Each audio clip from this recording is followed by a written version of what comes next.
شاہ صاحب کے چہرے کو دیکھ کر مجھے ناہلی والی سرکار کی باتیں یاد آنے لگی تھیں اور میرا ذہن بڑے ملک صاحب کی دور اندیشی کو داد دینے لگا تھا۔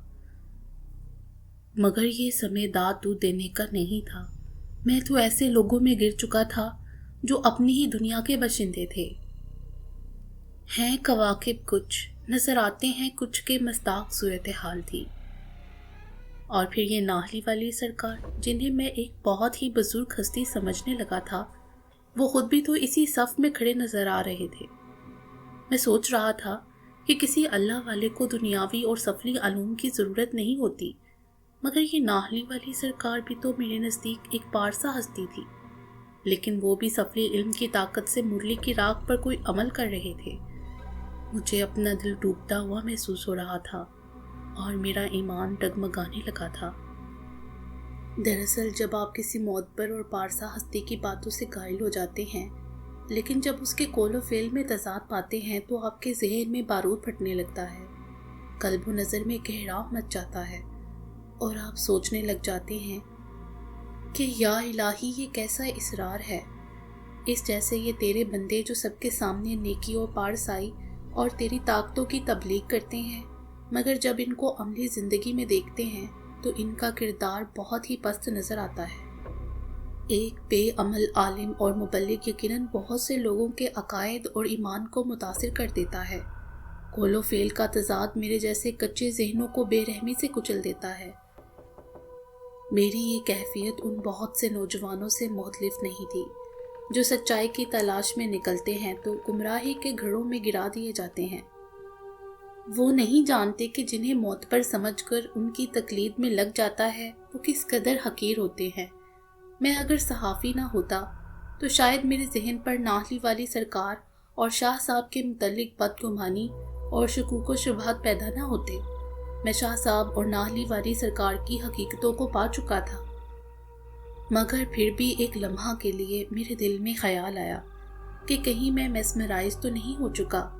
میں نے اپنے بدن پر زوردار چٹکیاں کاٹ کر اپنے ہوش و حواس کو چیک کیا اور ایک بار پھر ماحول کا اندازہ کرنے لگا تو میرا گمان ایک تلخ حقیقت اور پختہ یقین کی طرح سچ ثابت ہوا۔ شاہ صاحب کا چہرہ کسی ہیبت ناک اور شفاق بدمانس جیسا تھا۔ میں نے ناہلی والی سرکار کے چہرے کو دیکھنے کی کوشش کی تو اس لمحے ان کے گرد گہرے دھوؤں کا غبار سا پیدا ہو چکا تھا اور دھوؤں کی ایک گہری چادر نے ان کا چہرہ ڈانپ لیا تھا۔ خوف سے میرا دل بری طرح دھڑک رہا تھا اور کن پٹیوں پر سنسنی رینگتی محسوس ہو رہی تھی۔ میں نے اس وقت خود کو بہت تنہا محسوس کیا اور دل میں آیت الکرسی پڑھنے لگا۔ دل ہی دل میں اللہ سے دعا کرنے لگا، یا اللہ، یہ تیری دنیا کے کیسے اسرار ہیں اور یہ لوگ کون ہیں؟ یا اللہ، میں تجھ سے رہنمائی چاہتا ہوں۔ اگر یہ لوگ واقعی میرے یقین کے مطابق برے ہیں تو مجھے ان سے تو ہی بچا سکتا ہے، مجھے ان کے رحم و کرم پر نہ چھوڑ دینا۔ میں جو آیت الکرسی پڑھ رہا تھا، میرے اندر ایک قوت سی بیدار ہو رہی تھی۔ رگوں پہ میں جیسے اطمینان اود آیا تھا اور نظروں کے سامنے بے نقاب ہونے والے حجاب اور گہرے ہوتے چلے گئے۔ اب مجھے ناہلی والی سرکار کا چہرہ بھی دکھائی دینے لگا تھا۔ ان کے چہرے پر اب تازگی اور نورانیت سی نظر آنے لگی تھی۔ دھواں غائب ہو چکا تھا اور ان کے سامنے اس کے پیالے میں نارنجی شعلے اب بلند ہو رہے تھے۔ میں قدرے حیران ہوا کہ ناہلی والی سرکار کا چہرہ ہنوز ایک مطمئن بزرگ کا تھا، مگر جب ریاض شاہ کی طرف دیکھا تو ان کے چہرے پر ابھی تک بدمانس کا چہرہ دکھائی دے رہا تھا۔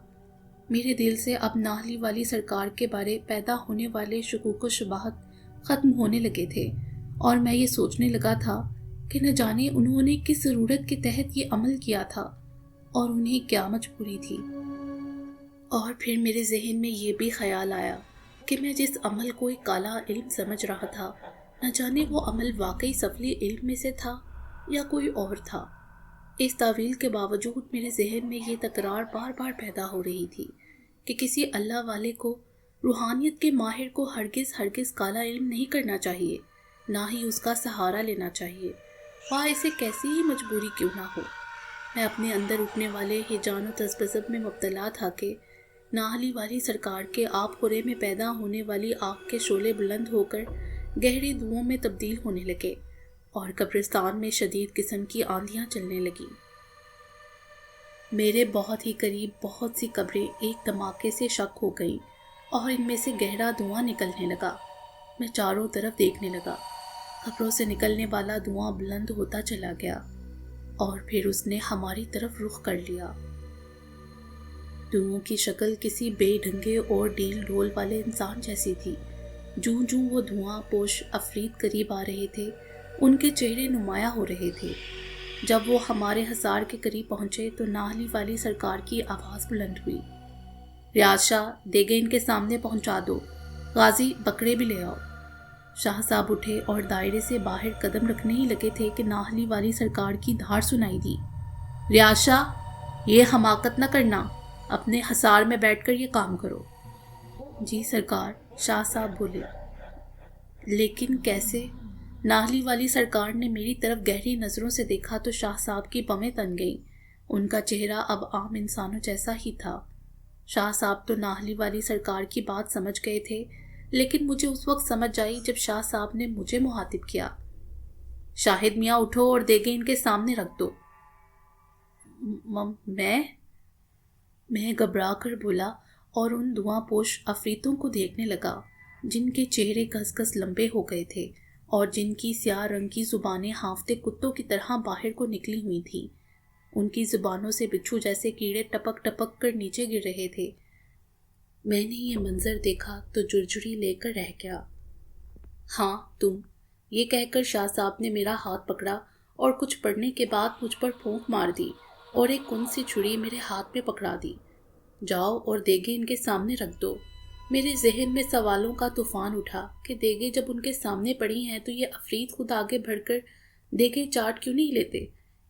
اسی اثنا میں ناہلی والی سرکار کی سنسناتی آواز سنائی دی، دیر نہ کرو میرے بیٹے، جلدی سے یہ دیگے ان کے سامنے رکھ دو۔ مگر سرکار، میں دیگ کیسے اٹھا سکتا ہوں؟